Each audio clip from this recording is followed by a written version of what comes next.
the United States of America, His Excellency Mr. Rubio, Honorable External Affairs Minister of India, Dr. Jaishankar, Excellencies, distinguished guests, and friends from the media. Namaskar and good afternoon to all of you. I welcome you to this press conference. We will first have remarks by the ministers, after which we'll take some questions. First, I invite External Affairs Minister of India to make his remarks to the media. Sir. Thank you, Ranjit. Colleagues from the media, Secretary Rubio and I have held our bilateral talks this morning. In fact, we are midway through it, and after this presser, we'll be going back for the rest over lunch. But as you can see, we didn't want to keep you waiting, so we decided to come out in between and share a readout. Now, this is the Secretary's first visit to India, but from his very first day in office, we have actually been in regular touch. I think I was one of the first to meet you that day. And this has included occasions in Washington, D.C. and New York, but also on the sidelines of other events. The most recent one was in France. So we've had really a continuous engagement which has facilitated our overseeing the broad-based and growing cooperation between our two nations. Now, as regards this visit and our discussions today and yesterday, let me give you a state of play. In terms of the political understanding between India and the United States, I think we have a strategic partnership which emanates from a convergence of national interests in many areas. Yesterday, during the Secretary's call on the Prime Minister, some global and regional issues were discussed. And in our subsequent meeting at the embassy, we took up developments pertaining to West Asia, Middle East, to the Indian subcontinent, and to East Asia. I also shared with him some impressions I had of my recent visit to the Caribbean. Our talks today over lunch will focus on the latest developments in the Gulf. As you all know, few things have happened or seem to be happening overnight, and also on the Ukraine conflict. And the Indo-Pacific is, of course, on the agenda for the Quad meeting, which we will be doing on the 26th. Where defense and security cooperation is concerned, you're all aware that the 10-year major defense partnership framework agreement was recently renewed. A comprehensive underwater domain awareness roadmap was also signed. We discussed the importance of taking into account the Make in India approach and lessons drawn from recent conflicts while going forward in the defense domain. On the economic front, we spoke about the value of concluding at an early date the final text of the interim agreement regarding reciprocal and mutually beneficial trade. This will be an important step towards a comprehensive bilateral trade agreement which was envisaged during Prime Minister Modi's visit in February 2025.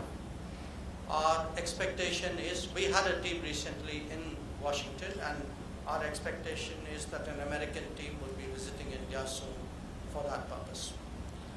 We spent some time today discussing energy issues, and again, you're all aware that our government's fundamental responsibility is to address the needs of 1.4 billion people.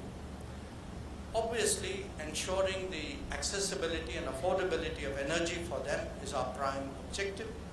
Secretary and I therefore welcome the expansion in our energy trade in recent months. Diversified supplies are at the heart of energy security for India.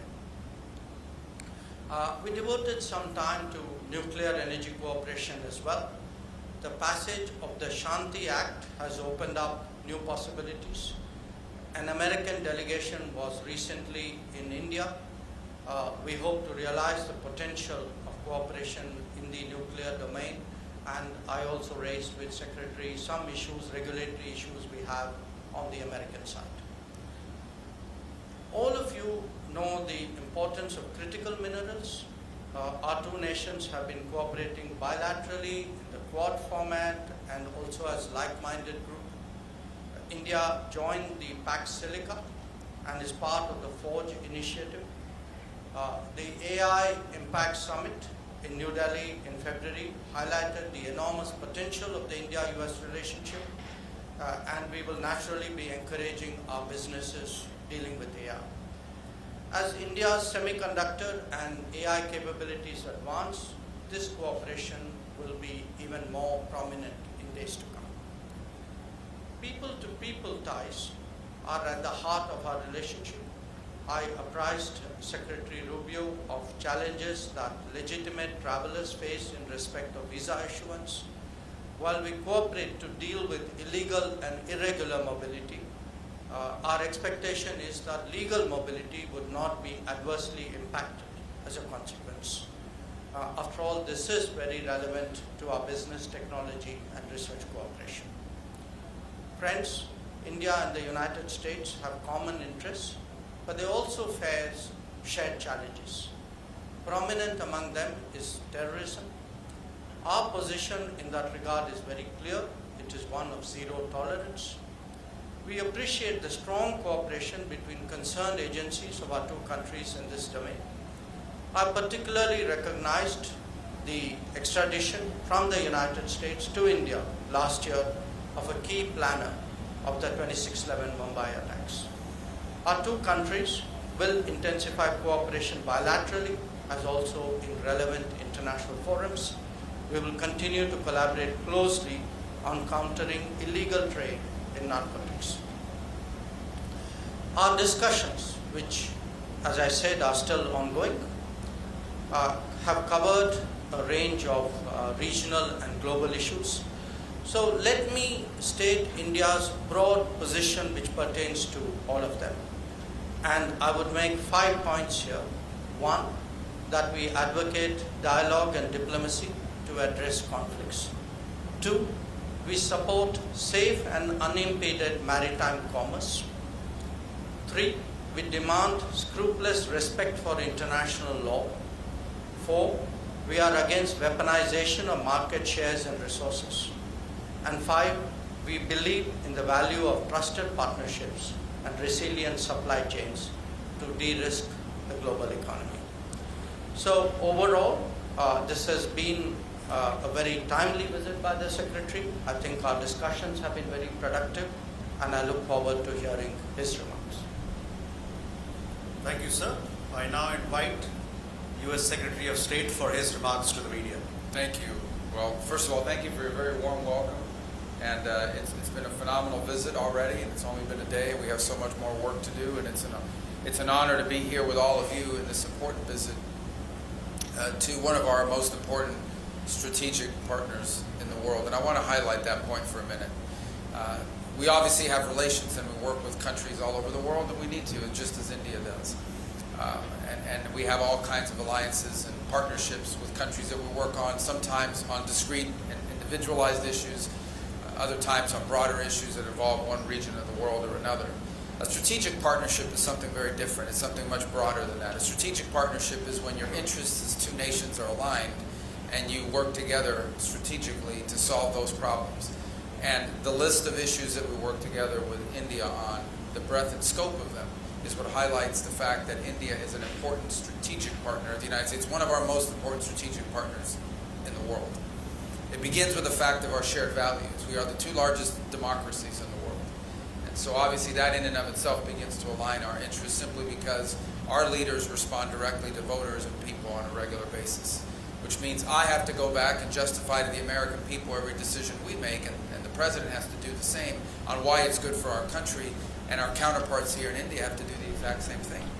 You have to respond to the people of India about why your partnership with the United States, or your stance on any issue for that matter, is to the benefit of your country. I imagine this is true in every country in the world to some degree, but it is particularly true for democracies. Democracies respond directly to their people, and you have to respond constantly. In democracies, you have opposition parties, you have a free and open media. By the way, you have a lot of media. We have media in our government. You guys have a lot of media, and that means a lot of scrutiny, a lot of attention. But that begins to align our interests immediately because we both recognize and have mutual respect and understanding that every decision we make, every announcement we make, everything we work together on, we ultimately have to go back and justify it to our voters, to our people, the people who put us in these positions to begin with. The second point I would make is that our partnership from a strategic standpoint is not limited to a regional one. Now, clearly there are regional issues in the Indo-Pacific that are important to both of our countries. But the ability, increasingly as we have conversations, we are talking about strategic interests that align beyond simply the region. Whether it's your visit last week into the Western Hemisphere, we have a lot of alignment.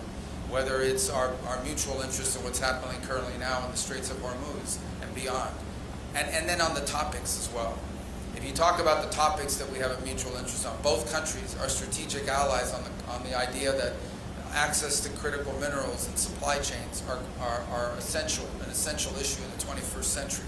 The over-concentration of reliance on a single source for anything, particularly things that are vital for our economies, is one of the great challenges of the 21st century.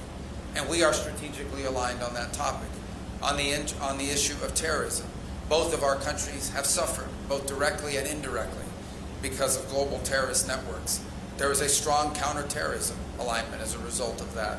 On innovation and ensuring that all of the promises of new technologies and new advances in the 21st century, all of them come with risks and rewards. Every technological advancement that's made individuals and societies more productive have always come with risks associated with them.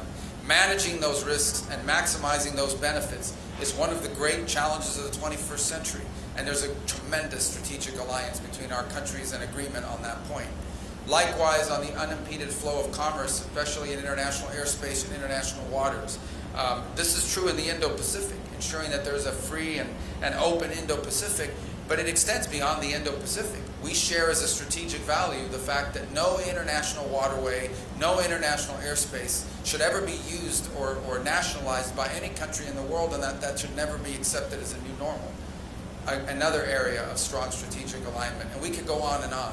The bottom line is that the opportunities exist to work together because not just our shared and common values and our people-to-people ties, but because our nations are strategically aligned on all of the key issues that will define the new century.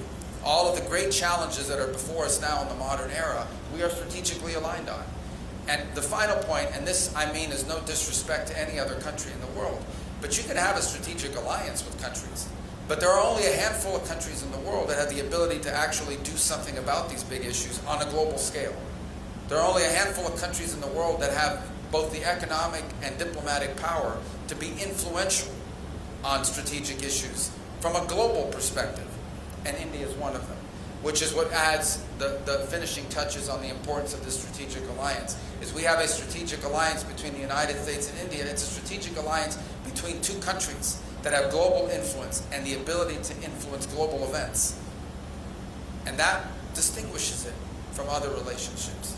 And so that's why this is an important visit to be here today. It's why we hope that later this year the Prime Minister will visit us in Washington. It's why I hope our leaders will have a chance to interact in other forums. And I also want to thank you, by the way, for hosting the latest meeting of the foreign ministers of the Quad, which will be happening the day after tomorrow, I believe, right? The day after tomorrow.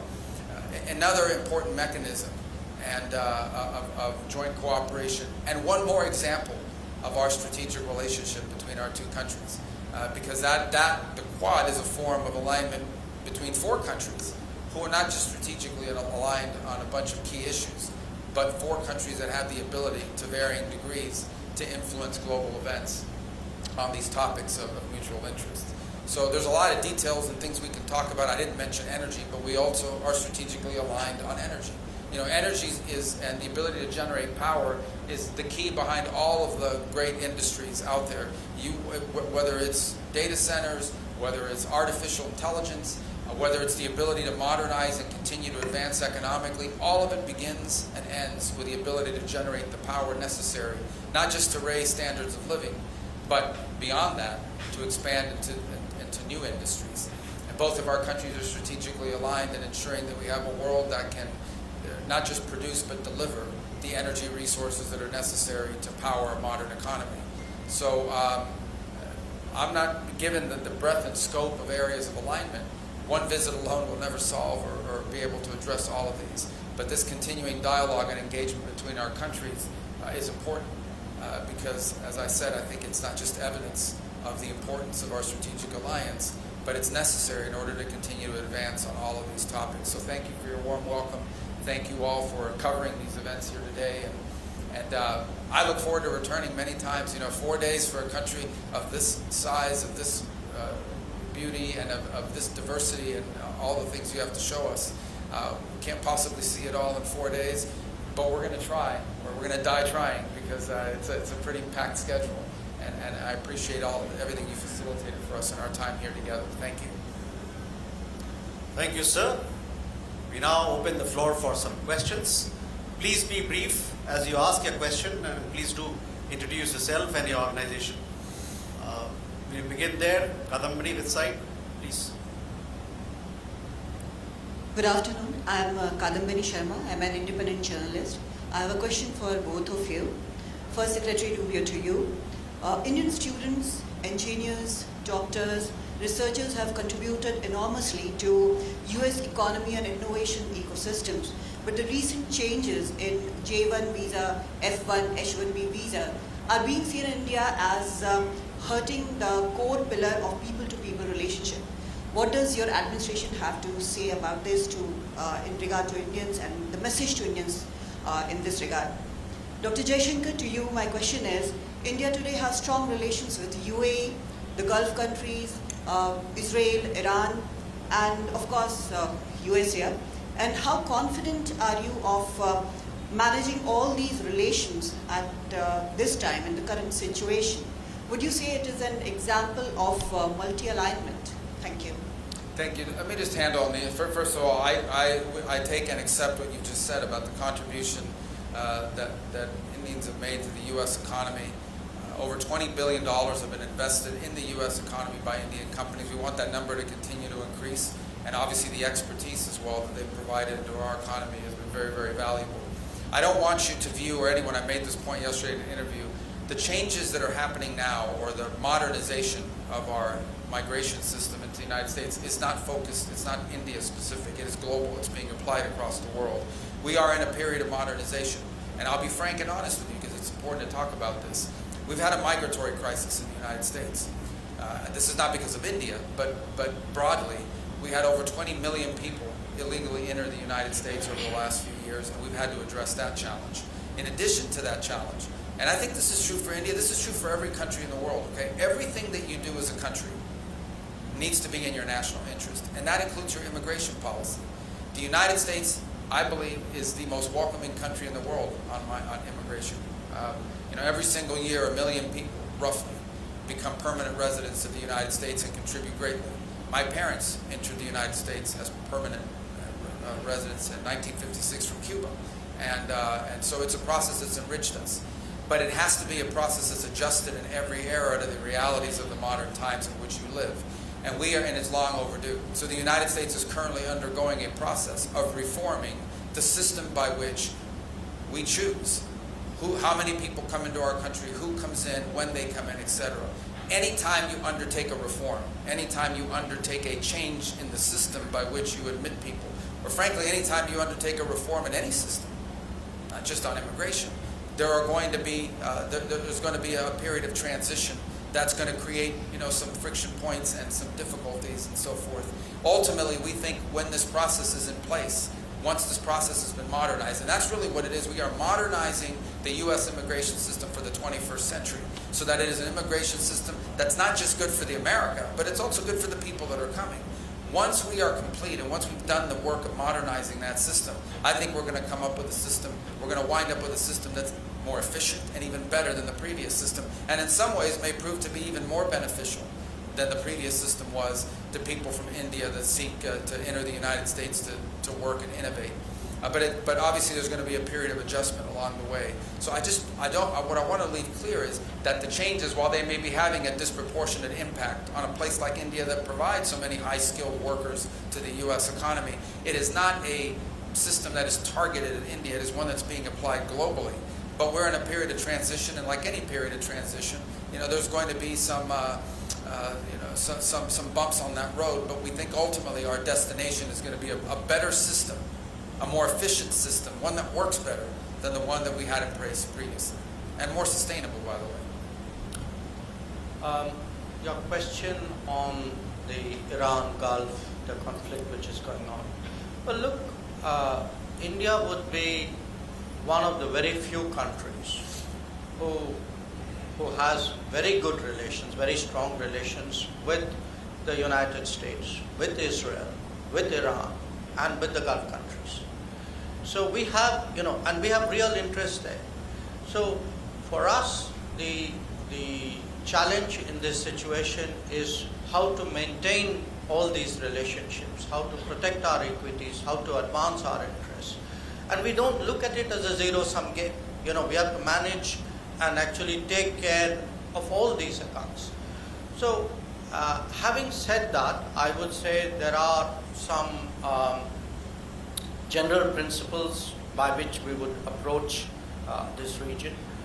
Obviously, we want peace and stability in the region. Two, for us, the welfare, the well-being of the diaspora is crucial. Three, we want to see energy prices go down because we are a very big importer of energy and much of it comes from that region. Four, as I stated in my remarks, we very much are in favor of safe and unimpeded maritime commerce through the region.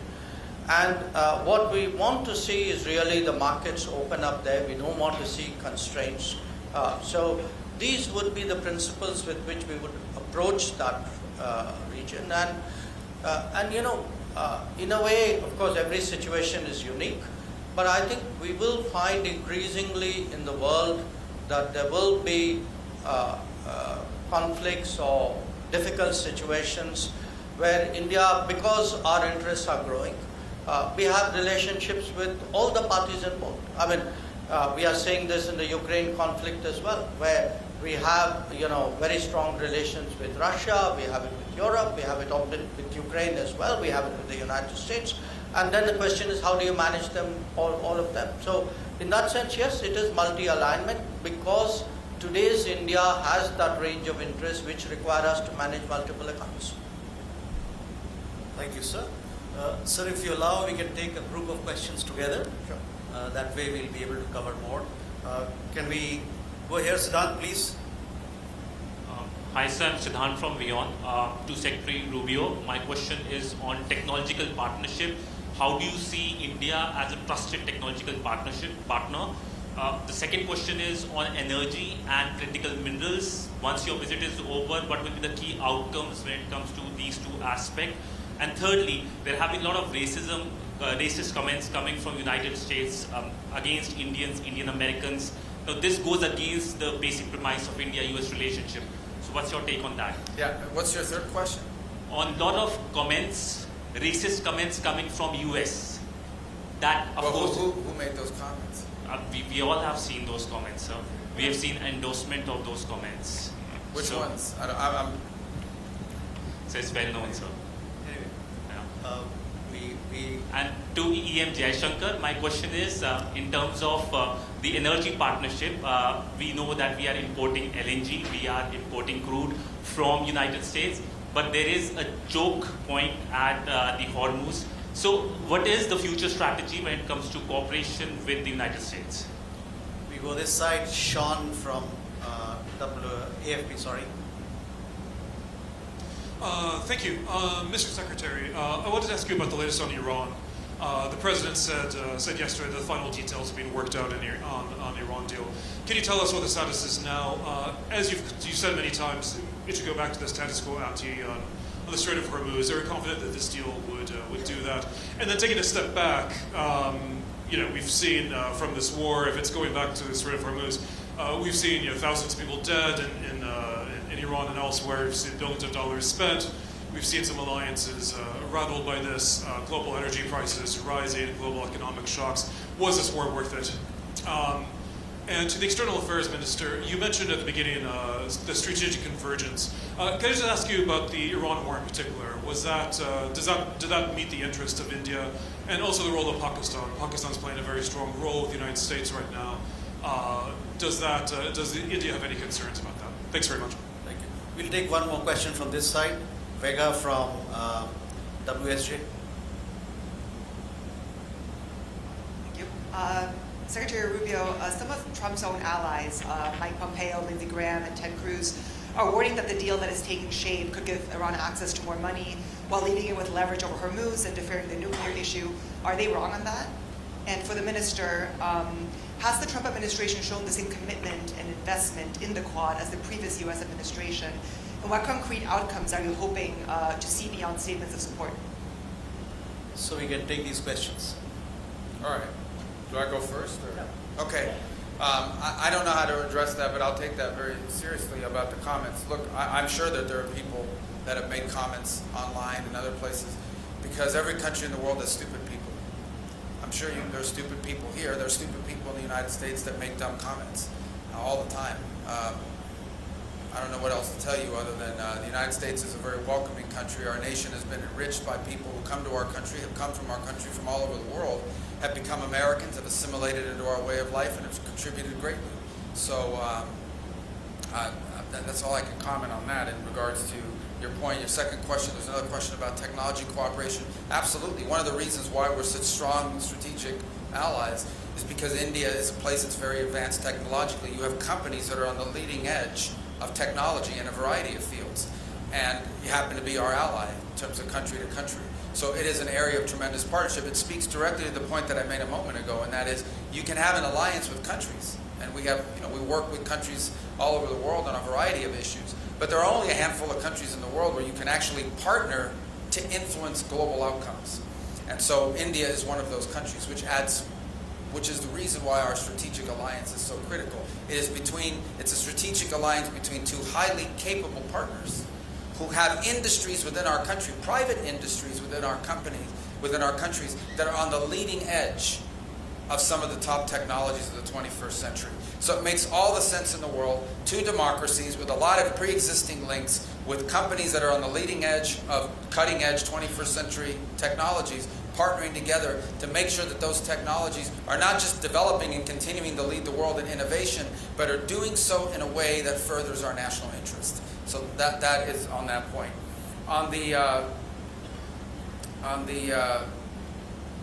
Iran situation, there'll be, I believe, maybe more news coming out a little bit later today on this topic, and I'll leave it to the President to make further announcements on it. Suffice it to say that some progress has been made, significant progress, although not final progress has been made. Ultimately, I remind everybody, I think this ties into the second question that was asked in relations to it. What is the goal here? The goal here ultimately, the ultimate goal is that Iran can never have a nuclear weapon. Iran can never possess a nuclear weapon. The President has been clear about that. They will never possess a nuclear weapon, certainly not as long as Donald Trump is President of the United States. Related to that is this issue of the Straits. Okay, this is an international waterway. They don't own it. It's an international waterway, and what they are doing now is basically they are threatening to destroy commercial vessels using an international waterway. That is illegal under any concept of international law that governs us, but it's also if we allowed that to become normal, we would be normalizing an unacceptable status quo and setting a dangerous precedent that can be replicated here in this region and in multiple places around the world. So the desire the President has, his preference, is to find a diplomatic way that these problems can be solved. That's always the President's preference. He would much rather have me and the Department of State solve this problem than the Department of War having to solve this problem. But the problem is going to be solved one way or the other. So we've made some progress over the last 48 hours working with our partners in the Gulf region on an outline that could ultimately, if it succeeds, leave us not just with a completely open straits, and I mean open straits without tolls, and with addressing some of the key things that underpin what has been Iran's nuclear weapons ambitions in the past. So we think we've made some progress on the outline of something that, if it works, could give us that outcome. Obviously, that will require full Iranian acceptance and then compliance, and it will require some future work on negotiating the details. When you're talking about a nuclear program, as an example, these are highly technical matters, and ones that would probably need to be addressed over some period of time. on the issue of benefits that they could get from it and whatever domestic criticisms there may be, I don't think anyone's been tougher on the Iranian nuclear ambition than President Trump. Understand, okay? Again, I don't know what some of these individual comments have been from different sectors of our politics in the United States, but I will say this. There is no one who has been stronger on this issue than President Trump. Okay? Multiple political leaders, multiple presidents of the United States have all said the same thing. Iran cannot have a nuclear weapon. The only one who's tried to do anything and has actually done anything about it in a real way has been President Trump. So his commitment to that principle that they'll never have a nuclear weapon shouldn't be questioned by anybody.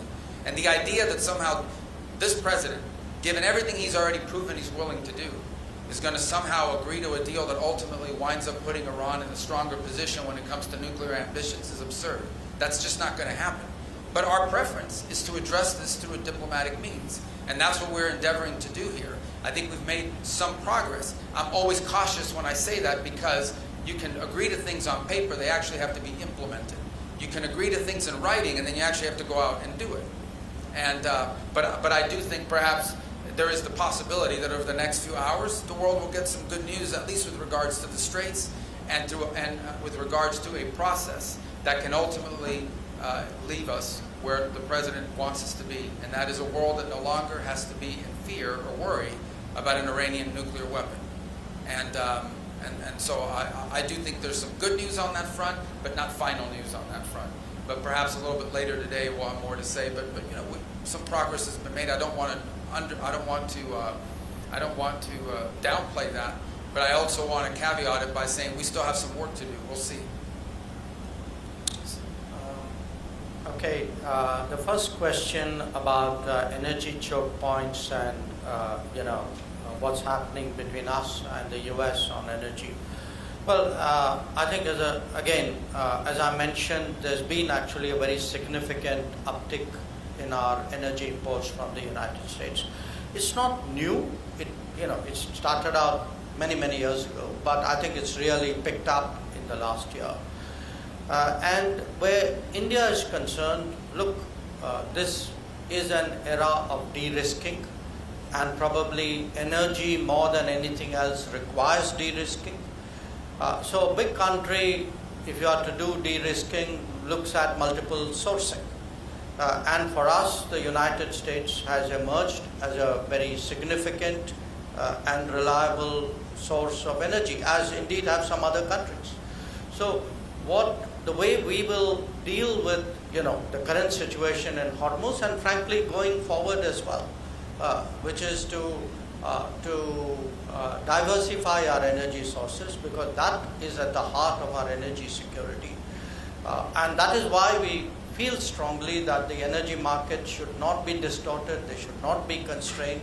It is important to keep energy prices down for global growth. Regarding your question on the Iran war, in fact, it flows in a way from that answer. Sure, I mean, at this time, where India and the United States are concerned, we both have a very strong interest in ensuring that there is safe and unimpeded maritime commerce.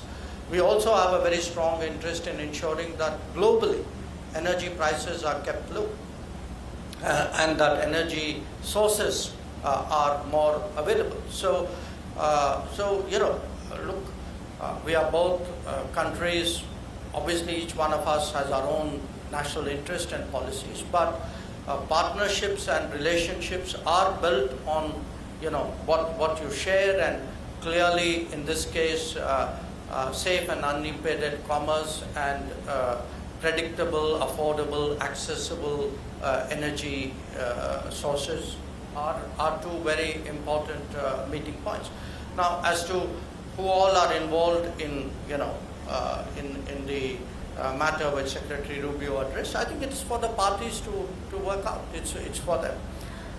Regarding the other question on the Trump administration and Quad, I want to remind you that the Quad, actually, the current form, started during President Trump's first administration.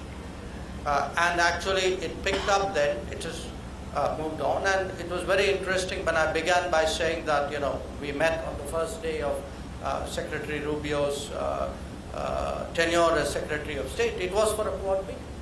And last year we actually had 2 Quad meetings. We are having a 3rd Quad foreign ministers meeting. And looking ahead, look, to me, the Indo-Pacific is going to become more and more important with the passage of time. We were just talking about energy. It'll even become a big energy lifeline. I mean, if you're going to see, for example, a much bigger India-US energy trade, or India's energy and general trade with the US, with other countries in the Americas, I can see, much more growth, much more trade, much more maritime activity out there. So to me, the work on Quad goes on, and I think 2 days from now you will see us on the podium talking about the Quad, and I can assure you we will have a good, strong story to tell. Thank you, sir. The final round of questions. We'll take 2 questions from each side together, and then we'll request Minister and Secretary of State to respond. Manas from this side. Secretary Rubio, after 25 years of very significant progress in India-US ties, including during President Trump's first tenure as the president, many in India feel that the relationship has lost the momentum in the last 1 year over issues including tariffs, a more transactional US approach, and mixed signals on Pakistan and China.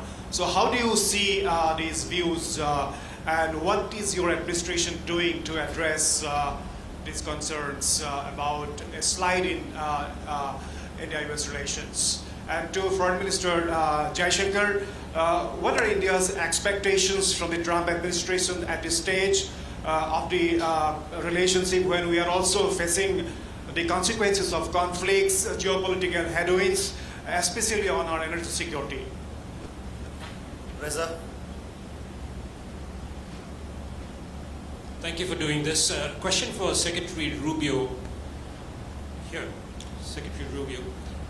There are serious concerns in New Delhi over the US administration's renewed engagement with Pakistan, and especially Pakistan's military leadership, especially when there are concerns in this region about that military leadership's links with terrorism and also with regional instability.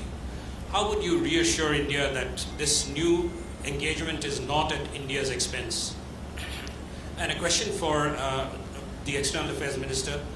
I know you've kind of touched on this, but the Quad came together and positioned itself as a platform for coordination between 4 maritime democracies to work on the delivery of public goods across the Indo-Pacific. How much is this still relevant with the Trump administration?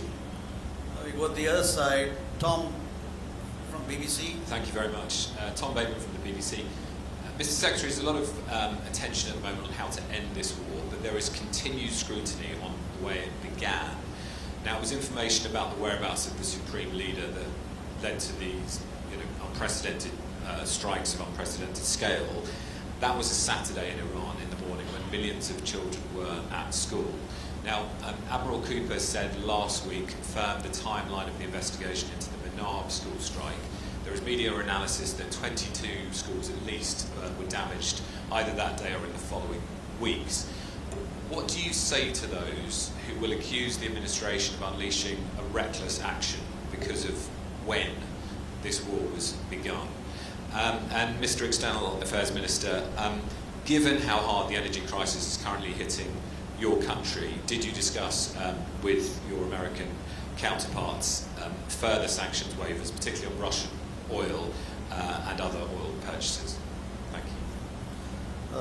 Mr. Eric. Thank you. Secretary Rubio, I'd like to ask you, there's been a lot of celebration of the role of the US as the world's oldest democracy and of India as the world's largest democracy. As part of this discussion of democracy, what is your view on the continued discussion in the US as to who won the 2020 US election and those who continue to question the result that was certified by Congress? Is that appropriate, and is it appropriate for, or should all sides in democracies accept the results of elections. Minister Jaishankar, if you could talk about specifically on the issue of energy purchases, Secretary Rubio has referred to the U.S. desire to sell more energy to India. Has India made any concrete commitments regarding purchase of U.S. energy as an additional source, or as India pursues increased diversification? Thank you. So we can take these questions. Okay. You want to start with me? I think I wrote them down. So, all right. On the U.S.-India relationship has not lost any momentum. I understand why some people might say that. I mean, I don't understand, but I understand some people say that, but I don't see it or view that in any way, shape, or form. The reality of it is you have a new administration that came in. This is not about India. This is about the United States in terms of trade. Okay, this is not geared. The president did not say, let's figure out a way to create, friction with India over trade. The president came in and said, we have a trade situation involving the U.S. economy that doesn't work moving forward. There's a huge imbalance that's built up and it needs to be addressed. And he pursued it from a global perspective.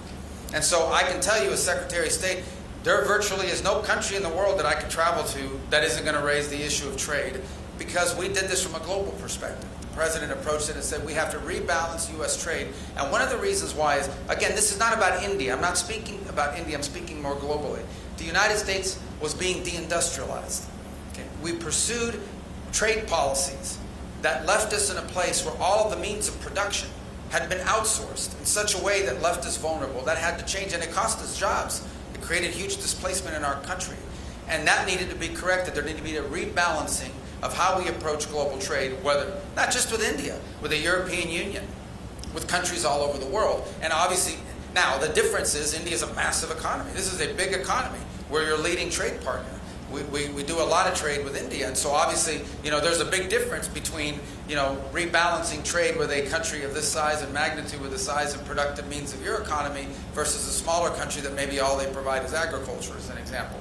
So I think it's just gotten caught up in that. The good news is that through this rebalancing, we are ultimately seek and believe we will arrive at trade arrangements around the world that are good for the United States, but also good for our trade partners. And one of those we hope will be India. In fact, we are on the verge of making that happen.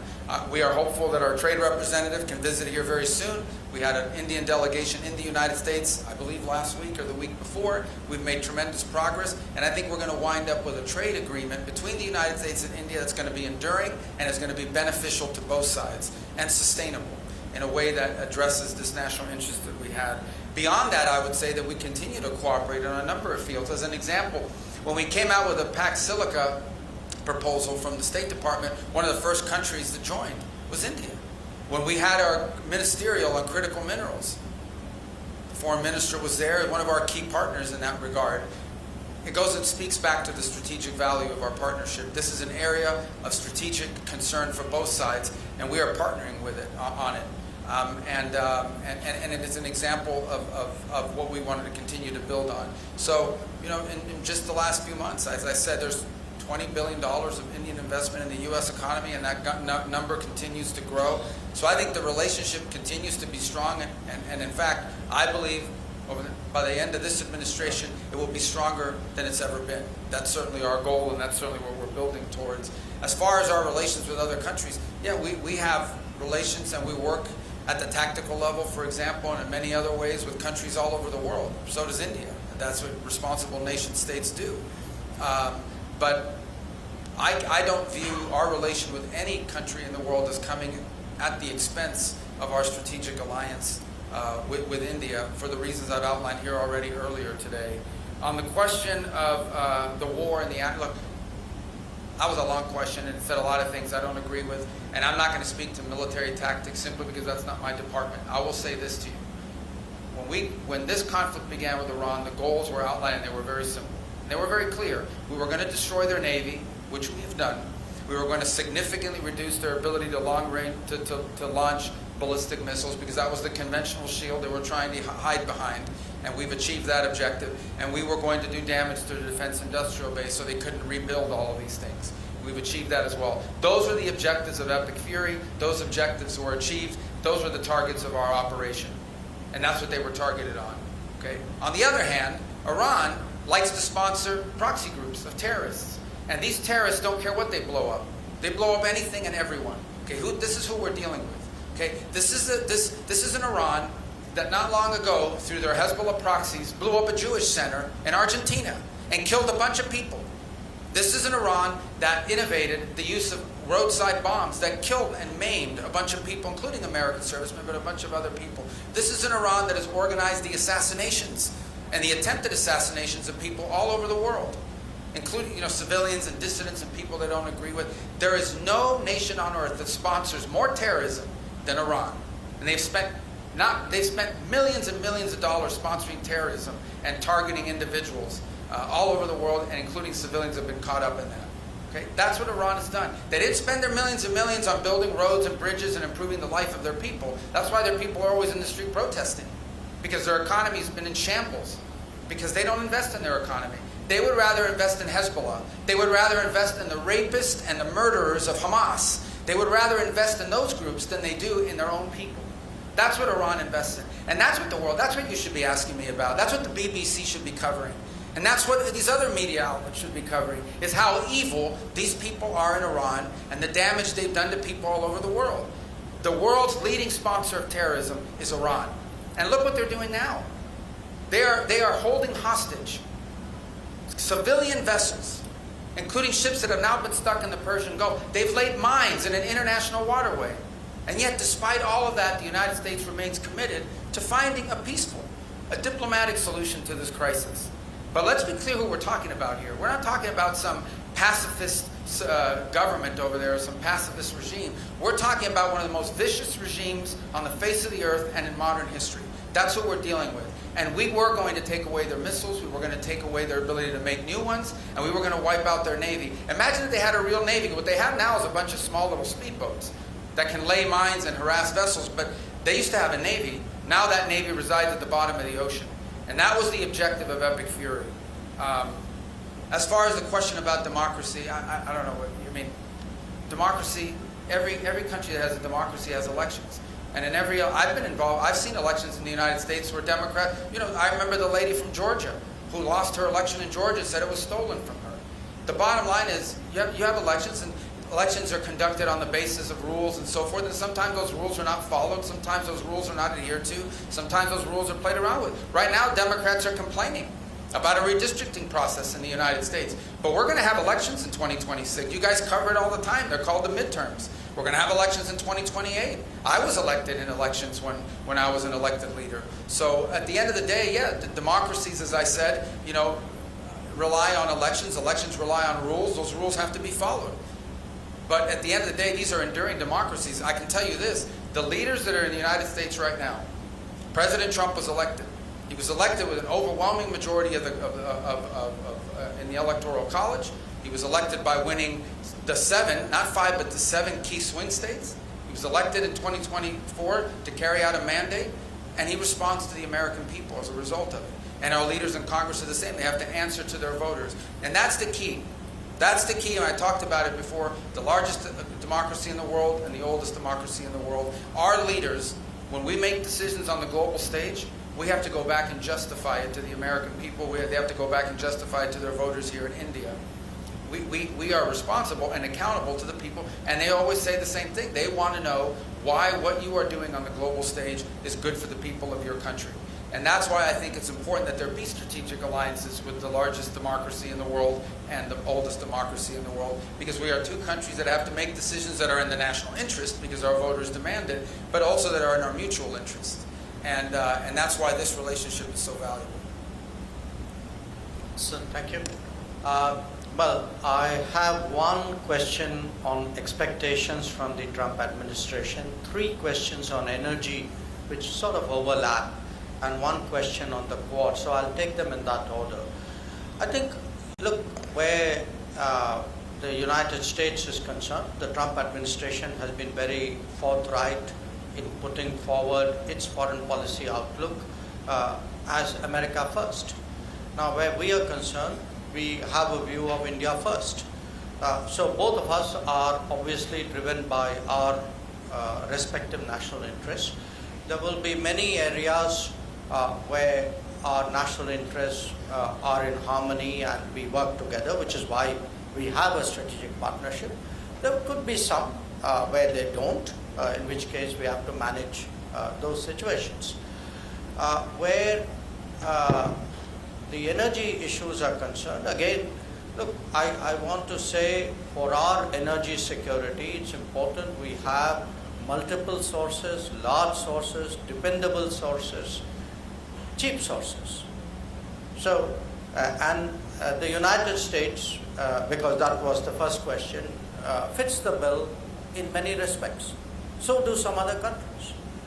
So we will continue to diversify and maintain multiple sources of supply at the most reasonable cost, because at the end of the day we have an obligation to our people to provide them energy at affordable and accessible rates. Now, what we don't want to see, we don't want to see energy markets distorted, we don't want to see energy markets constricted, because it has a cost implication. So, the question which was asked, did we discuss that? Yes, we discussed that. And, I certainly expressed the Indian point of view that, we strongly believe that energy markets should be left, to the market. Where the Quad is concerned, I'm glad you used the word maritime democracies, because both terms I think are very relevant. We are doing a lot with each other because we are maritime powers, and I see that growing. And we are doing a lot with each other because we are democratic powers who have a certain way of doing things, who have a certain belief system, who have certain practices. We are market economies, we are open societies. We want business to be conducted and life to run on the basis of international law and market practices. So for us, particularly in the Indo-Pacific, which, as I've already stated, I see as gaining in importance in salience in the coming days, it's very important that the Quad cooperation as maritime democracies continue, and that is exactly what you will see 2 days from now. Thank you. Thank you, ladies and gentlemen. With that, we come to the closure of this press conference. Thank you very much for your participation, and I thank Secretary of State and External Affairs Minister for their presence. Thank you, sir. Partnership which emanates from a convergence of national interests in many areas. Yesterday, during the Secretary's call on the Prime Minister, some global and regional issues were discussed, and in our subsequent meeting at the embassy, we took up developments pertaining to West Asia, Middle East, to the Indian subcontinent, and to East Asia. I also shared with him some impressions I had of my recent visit to the Caribbean. Our talks today over lunch will focus on the latest developments in the Gulf. As you all know, few things have happened or seem to be happening overnight, and also on the Ukraine conflict. And the Indo-Pacific is, of course, on the agenda for the Quad meeting, which we will be doing on the 26th. Where defense and security cooperation is concerned, you're all aware that the 10-year major defense partnership framework agreement was recently renewed. A comprehensive underwater domain awareness roadmap was also signed. We discussed the importance of taking into account the Make in India approach and lessons drawn from recent conflicts while going forward in the defense domain. On the economic front, we spoke about the value of concluding at an early date the final text of the interim agreement regarding reciprocal and mutually beneficial trade. This will be an important step towards a comprehensive bilateral trade agreement which was envisaged during Prime Minister Modi's visit in February 2025. Our expectation is, we had a team recently in Washington, and our expectation is that an American team will be visiting India soon for that purpose. We spent some time today discussing energy issues.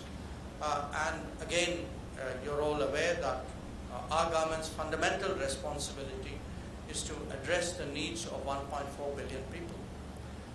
Obviously, ensuring the accessibility and affordability of energy for them is our prime objective.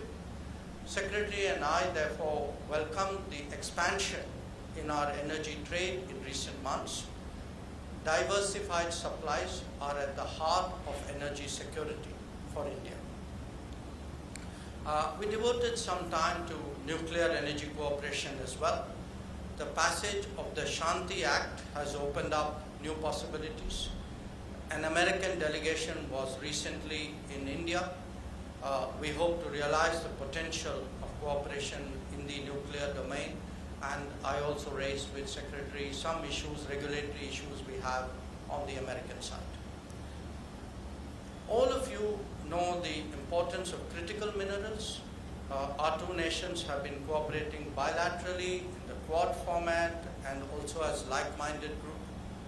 India joined the Pax Silica and is part of the Forge initiative. The AI Impact Summit in New Delhi in February highlighted the enormous potential of the India-US relationship, and we will naturally be encouraging our businesses dealing with AI. As India's semiconductor and AI capabilities advance, this cooperation will be even more prominent in days to come.